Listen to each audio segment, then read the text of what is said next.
Kevin White was bred for a career in politics, coming from two of the most powerful families in Boston politics, the Whites and the Haggans. He was destined to achieve a new level of political greatness for the family name.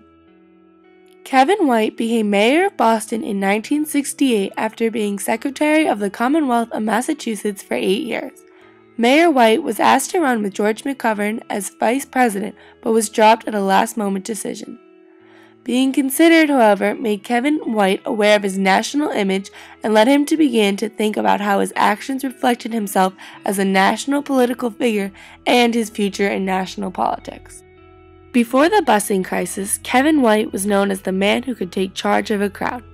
Once, when a large group of teenagers were on the verge of rioting because the Rolling Stones were late to their concert, at the same moment that the South End erupted in a riot from a scuttle during a Puerto Rican Day festival, Kevin took charge and convinced the teens to stay in the stadium and to calm down.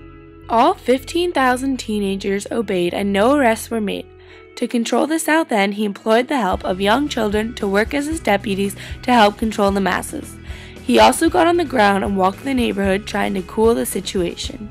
Mayor White showed his resourcefulness and courageousness yet again when he diffused the tension after the assassination of Martin Luther King by airing a James Brown concert on TV to keep people off the streets and in their homes watching TV. At his finest, Kevin White was spontaneous, articulate, and ready to put himself on the line for the city he governed. In June 1974, Judge Wendell Garrity proclaimed that Boston public school districts were segregated. To desegregate the Boston public schools, busing would be instituted. The Boston busing crisis posed an enormous problem for Kevin White and his prospective presidential ambitions. If Kevin White did manage, however, to hold the city together, he would look better than ever. While Kevin White lent a sympathetic ear to minorities and was even once referred to as Mayor Black, Kevin White tried to avoid supporting the integration plan that was so unpopular with Boston's whites and avoid anything to do with schools in general. Kevin White tried to argue that the desegregation and racial integration improved students' achievement only if accompanied by class integration, which Garrity had managed to leave out of the busing order. Mayor White managed to avoid the racial aspect and focus on class integration, at least for a little while. Eventually, Mayor White could no longer suppress the riots and violent mobs clamoring for the end of forced busing. Mayor White asked President Ford and Judge Garrity for federal marshals, hoping that the federal marshals would be a symbol for the work of a federal judge and of a federal power. The fact that the marshals were federal marshals was the important factor.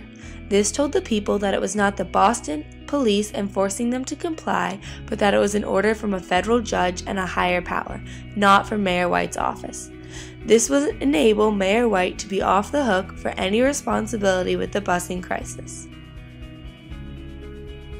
Garrity, however, denied the request for federal marshals along with President Ford, who did nothing to help the situation, ignoring Mayor White altogether. Garrity believed that Mayor White had not used all of his local forces and claimed that this should be a community effort to keep Boston under control. None of the men wanted to stand up and take responsibility for the busing crisis, all of them trying to protect themselves from the political suicide the busing crisis had become.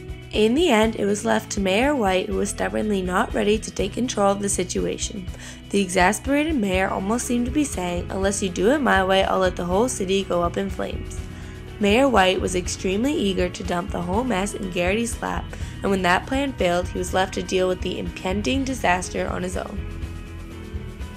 Mayor White had a history of making beneficial decisions and communicating with the people of Boston, but his yearning to succeed nationally got in the way of his ability to calm the busing crisis.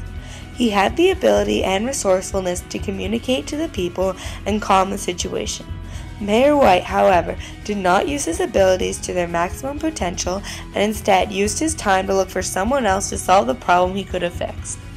He could have addressed the issue more head-on, and he could have supported desegregation and used his charisma to communicate busing to the people of Boston.